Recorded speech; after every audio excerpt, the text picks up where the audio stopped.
All right, we are back, and I'm going to discuss the workout of the day that I did, and we're going to connect it to the physiology aspects that we learned in class. So for today, I did legs, and to go over a quick overview of that, and then we'll connect it to what I did, was I did back squats for a 5x3. So my main goal with my lifts right now is to gain my strength back that I lost over the 8-week period that I wasn't working out consistently at camp.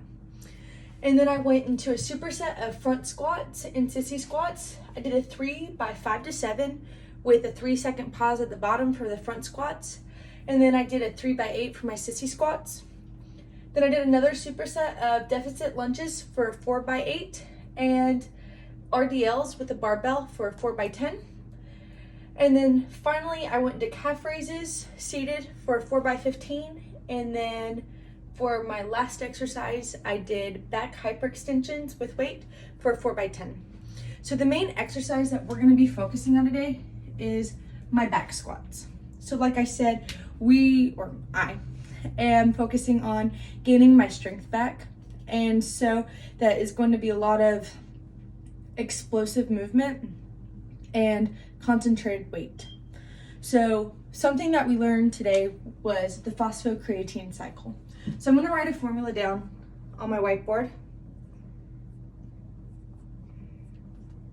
and we're going to connect it to how that explosiveness is generated in the body, or in other terms, energy.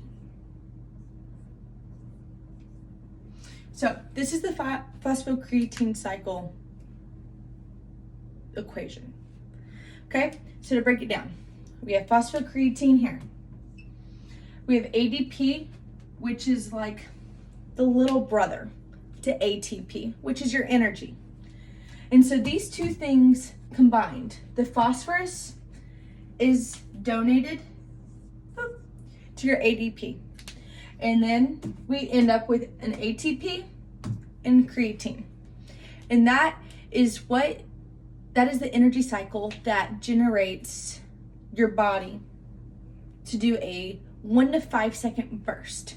It's the initial response when your body starts moving, and it has a big change from being sedentary to you going. So this is important because with my back squat, I have to load up on the bar. I have to then get in position, and then that load is then moving with my body. So I have that change of not doing something to then doing something. And then this is a cycle that I'm using to energize myself to complete it.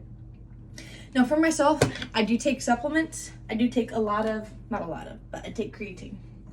So this equation goes back and forth because of the law of energy. If you have more energy on one side than the other, then the energy or the equation can flow one way or the other.